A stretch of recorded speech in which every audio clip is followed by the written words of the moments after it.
Good evening once again, everyone. Hell's Unicorn here. This video is going to be something of a response to two videos that have just been recently put up. One by Fringe Elements titled The Skeptic Heretics Straw Man Emporium, and the other being Libertarian Realist's video response to that video, Why I No Longer Call Myself an Objectivist. But in truth, what this video is actually going to be is it's going to be more of a personal testimonial that's based loosely around some of the points that were made in both of these videos. To sum up, in the case of Fringe Elements, he is responding to a certain social democratic blogger by the name of, I think it was, the Skeptical Heretic. I'm sorry, I drew a blank there for a second. And it all sort of circled around the so-called Objectivist movement, or the Randian movement, as it were. And the heart and soul of the matter, as I saw it, was the question is, how do you properly identify a certain philosophical viewpoint or political ideology, and how do you categorize it, and how does personal bias play into that?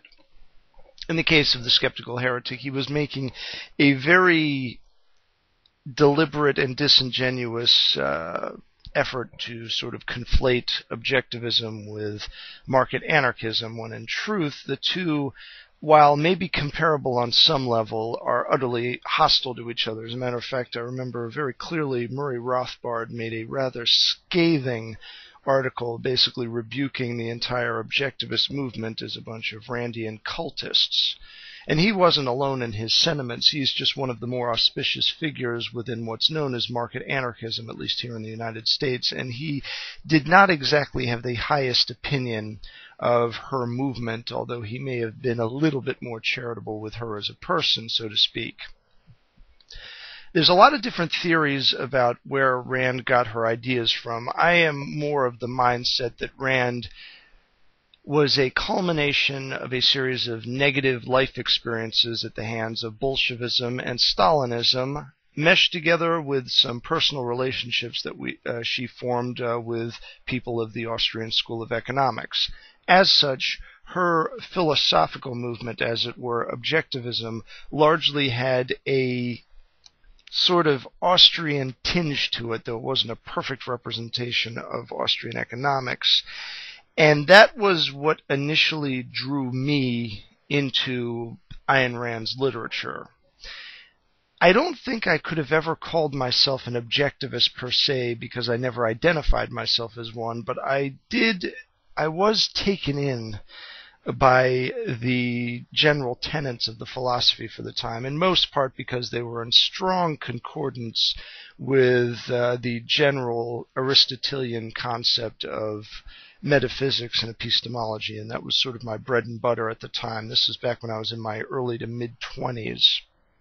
I spent most of my early 20s as a sort of skeptical atheist / agnostic, depending on the day of the week, but I kind of sort of moved back and forth between those two viewpoints. And towards the latter days of my period as a more agnostic thinker, that was when I started to take interest in objectivism.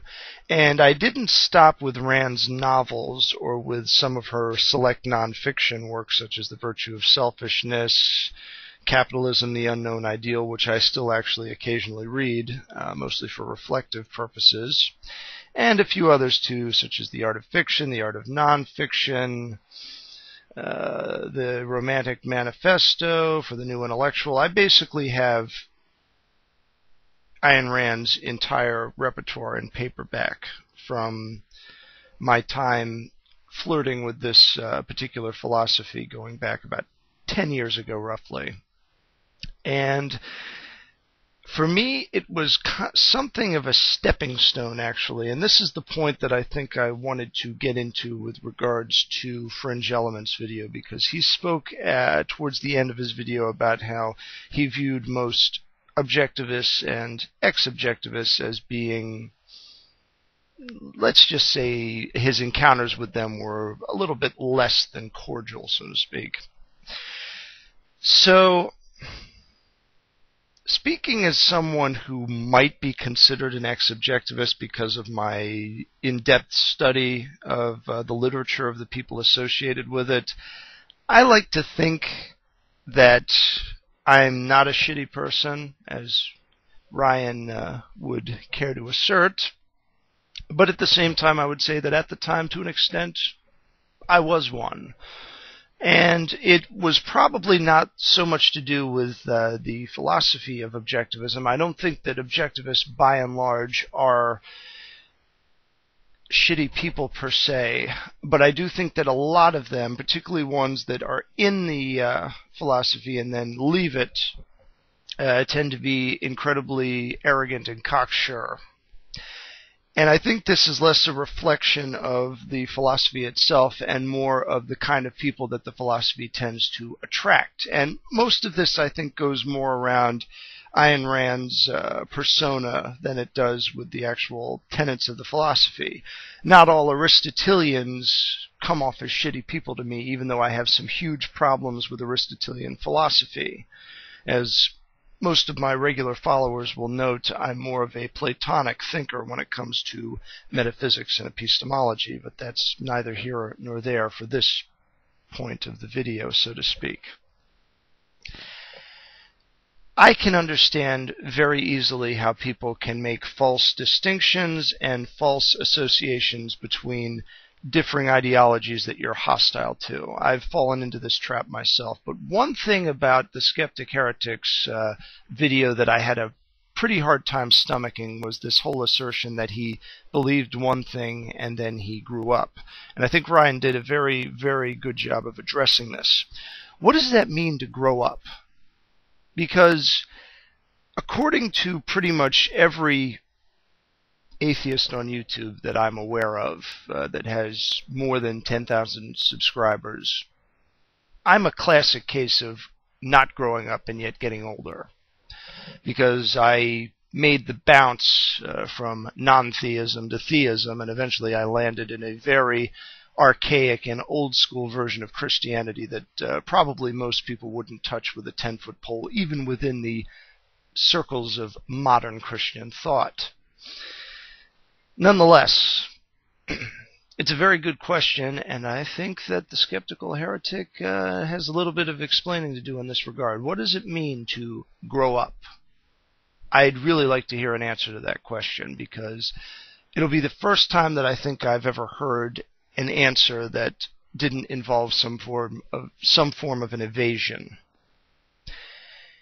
Now, with regards to the other video that was put up by Libertarian Realist, unlike him, I never really referred to myself as being an objectivist, but at the same time, I could have potentially been labeled as one.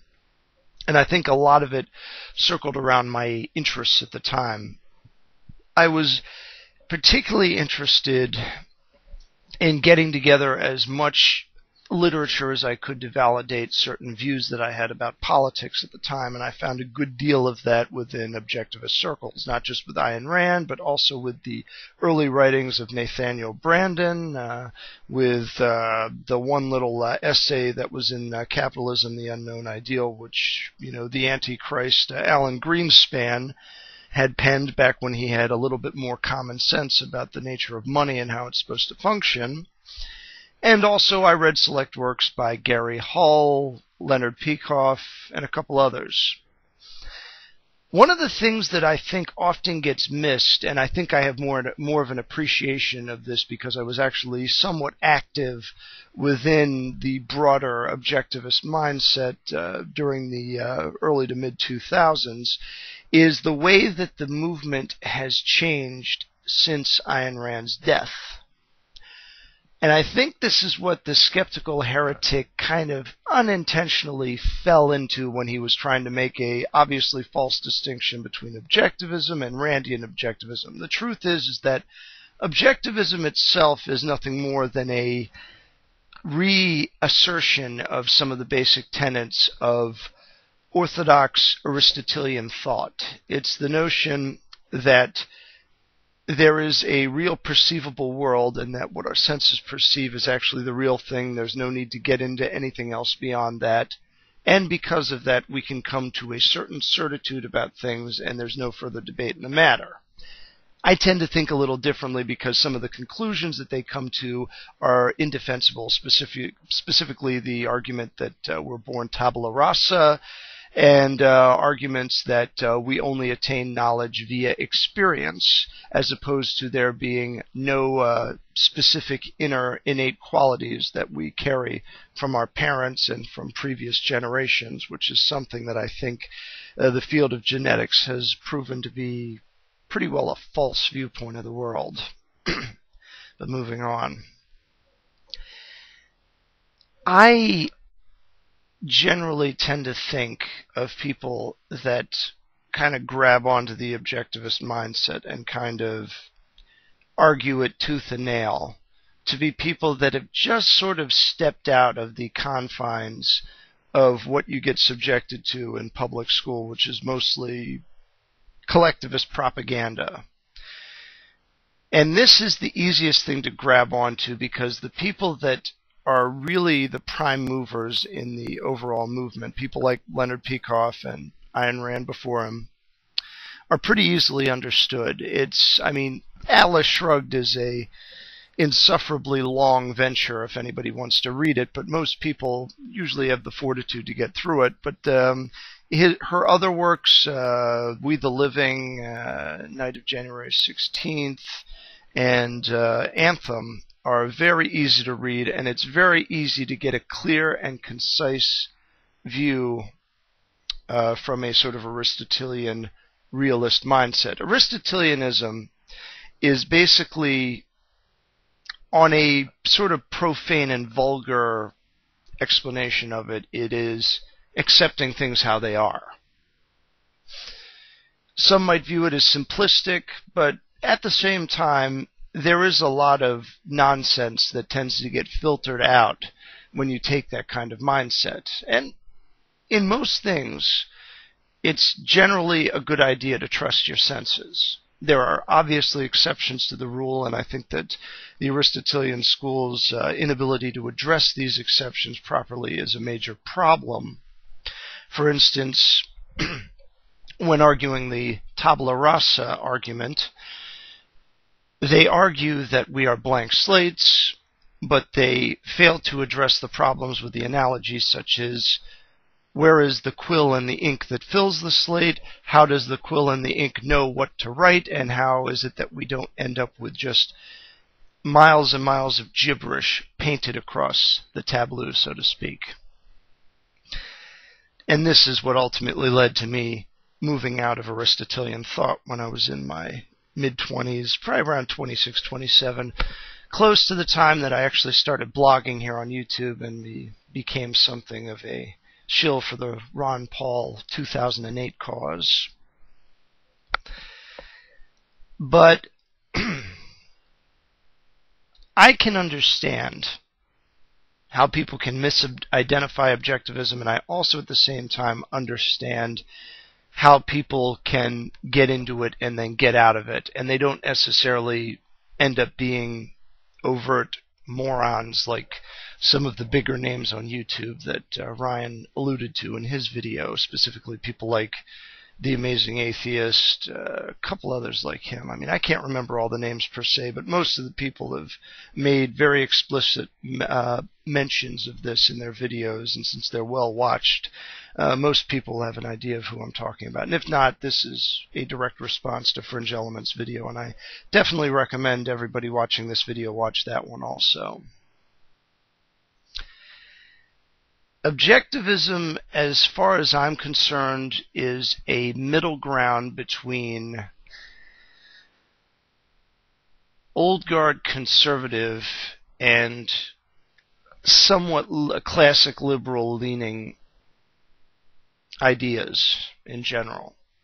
And so I can see it as a legitimate stepping stone out of statism and into a more libertarian mindset in general. But people sticking to it for most of their lives is something that I have a hard time imagining. I mean, I'm sure it happens. I mean, it had to have happened because Ayn Rand and Leonard Peikoff have stuck to it for such a long time. But by the same token, the movement is largely marginalized. And the only reason why it gets as much attention as it does is because the fundamental points that were made in Ayn Rand's fictional works were things that are easy to identify with. Might not be easy to identify with for people who have had their consciences seared by overt collectivist propaganda, who think that it's all right to take something from your neighbor provided that you can get a majority of people to agree with your right to take it. Hence we get back to the question of democracy. And I think that Ryan made some very good points there as well about the correlation between democracy and communism. The thing that's interesting about objectivism of late, and this is something I wanted to address also from Fringe Elements' video, the reason why most objectivists today who are tied in with the Ayn Rand Institute in particular are prone towards obsession with protecting Israel and the idea of invading and conquering Iran is because the current president of the Ayn Rand Institute is a fellow by the name of Yaron Brook, who is a self-admitted Zionist and also a former member of the IDF. You won't find anything in any of Ayn Rand's literature that even discusses specifically defending Israel against the rest of the Middle East. You can get small implications of the idea of a government or a nation with a freer system being justified in taking down one with a more tyrannical system. But specifically having this Israel-eccentric, or Israel-centric as I'll call it, mindset about foreign policy is something that's relatively new in objectivism. And a good chunk of people that have been involved in the objectivist movement from the beginning up until now are Jewish. Yes, that's something that is easily ascertained by reading the biographies of most of the movers and shakers in the movement. However, by the same token, Ludwig von Mises, a couple other people in the Austrian school are also of a Jewish persuasion, mostly in terms of ethnicity, and you don't get all of this Zionistic rhetoric with them. You get more of it from hardliner neocons in the Republican Party than you do from them. This whole notion of objectivists being rabidly pro-Israel is something that is an accident of recent history and not something inherent in the philosophy itself or in the politics that flow from that philosophy. I do think that objectivism, to an extent, is statist. I don't view myself as a statist according to the accepted definition today, although it has been argued by some people that I've had contact with that I am supporting a form of statism. I prefer to think of it more as something along the lines of common law, but I do believe in the concept of an established magistrate for the purpose of enforcing laws. I differ with other statists in that I don't think the magistrate is above the law, and I think that if the magistrate breaks the law, they're subject to the same punishments that everybody else is, but for the purposes of functionality, I do think that the magistrate has to be a specific group of people on a payroll. So I'm just going to close this off by saying the following. There are some things that you can agree with regards to Ayn Rand and other figures in objectivism and still be oriented more towards a libertarian mindset. The truth is that there are certain areas in which the two are somewhat compatible. Though when you get into the specifics of market anarchism versus objectivism, the differences get much more pronounced, and the concept of reconciling the two becomes all the more difficult. But just generally speaking, the fact that two things share a few traits in common does not mean that they should be conflated together. And indeed, by the same token, assuming that because somebody is getting older, they're automatically getting wiser is a fool's assertion, in my view. And the skeptical heretic would do well to try to at least address this if he ends up making another video response to Fringe Elements, which, judging by his text comments, I'm guessing he's probably conceited enough to try and to think that he will fare very well in the process, because the general content of the video that I saw from him, if it is a representation of most of his context, was extremely banal, vapid, and uninteresting. And if you can't even be interesting with your arguments, how can you hope to be convincing? Let's just face it. So that's it for me for this time around. With prudence to myself and benevolence to all of you, good evening.